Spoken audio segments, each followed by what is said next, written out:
What they did with Hunter Biden in the last month of the 2020 election, where they went out and they said it was all disinformation, it was all fake, it was all phony, and then nobody reported on it. They shut it down. Social media wouldn't disseminate any of that information.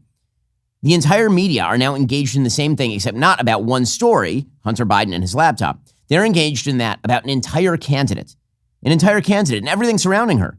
We still don't know the details of what Kamala Harris knew and when she knew it about, for example, Joe Biden's mental health. For that matter, we still don't know what she knows right now about Joe Biden's mental health. Why is she allowing a clearly senile person to run planet Earth right now? I mean, that's what's happening. And yet there's been no curiosity about that. Why has Kamala Harris been able to switch every position she has ever held to the complete incuriosity of the media? They keep saying, well, eventually we'll get to it. The question would be when? When will you get to it? We're about 800 hours away at this point from the opening voting in Pennsylvania. That is not a lot of time. We are getting down to crunch time. People are going to start turning in their ballots right now, pretty much. And the media are just trying to hold this, again, 25 days. 25 days. That's insane.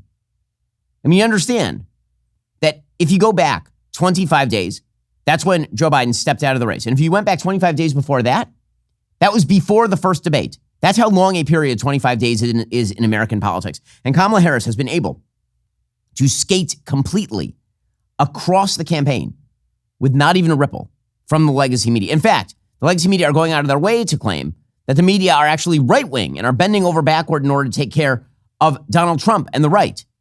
This particularly stupid argument, which finds its roots probably in Noam Chomsky's Manufacturing Consent, an idiotic book by a foolish man.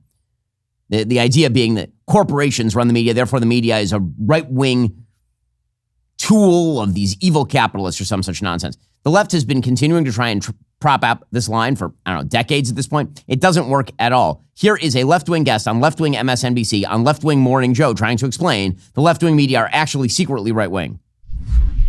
What I call the both sides media in this book has given them cover to act this way. And it's, in large part how the media has allowed them to, given them a permission structure to act this way, just because they don't want to be labeled as the liberal media. And so they'll bend over backwards to kowtow to the right and basically act as their assignment editors. Oh, that's right. The right is acting as the assignment editors for the media. I mean, honestly, the gaslighting is so unbelievably strong.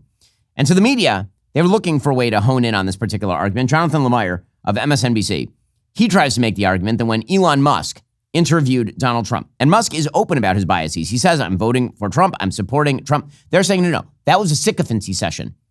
But Musk has never lied about what his political perspectives are. The media are lying. They keep hiding behind their faux objectivity to pretend that they are not in some way in Kamala Harris's camp, which they clearly are. Here's Jonathan Lemire attacking Elon Musk. First of all, Trump was not challenged once during this interview. Elon Musk has sort of remade Twitter X as to a sort of a very Trump-friendly platform. He has endorsed him, and he said ahead of time, I'll be up asking softballs. I want to have a conversation. It's about vibes. And that's what we got last night. A vibe established there by Donald Trump standing in front of a portrait of himself in tennis gear as he did this 2-hour Twitter Spaces interview. All of this is insane. We're now finding out that yesterday, Vice President Harris was supposed to travel everywhere she goes with the press pool. She ditched her press pool to attend an event at Howard University, according to Peter Doocy. Well, it is a fact that Kamala Harris is not with us, but not in the same way as Joe Biden. Joe Biden may be dead. Kamala Harris is just not all that mentally healthy.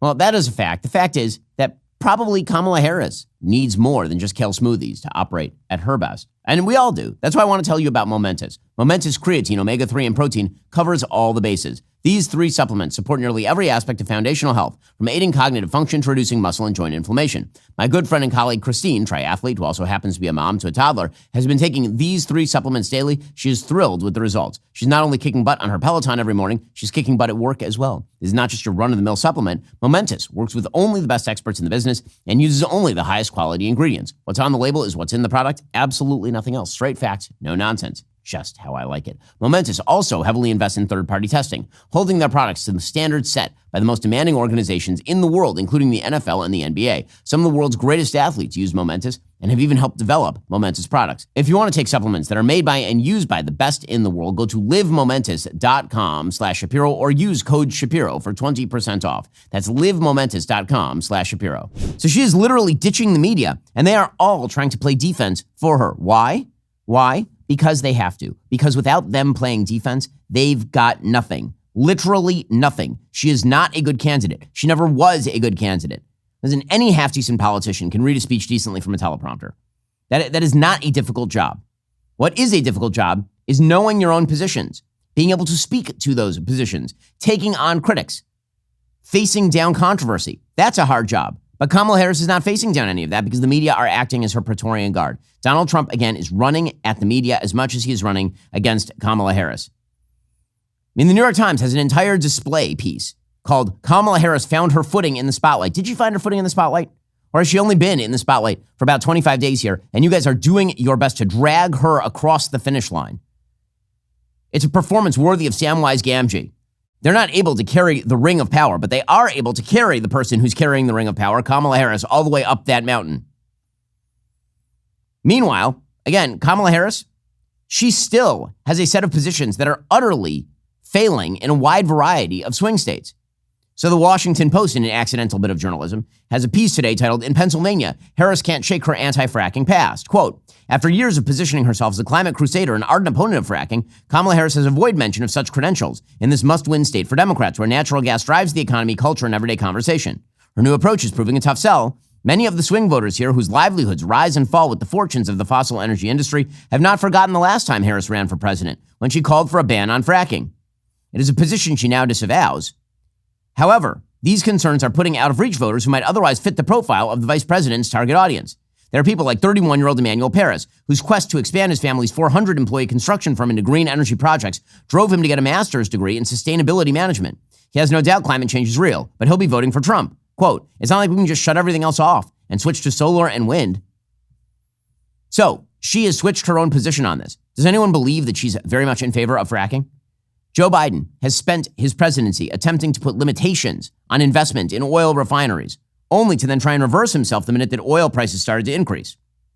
Joe Biden has banned federal lands for purposes of fracking. Do you think Kamala Harris would be anything different? How about Medicare for all? So literally yesterday, Kamala Harris's campaign has now said that they will not push Medicare for all. That is a shift.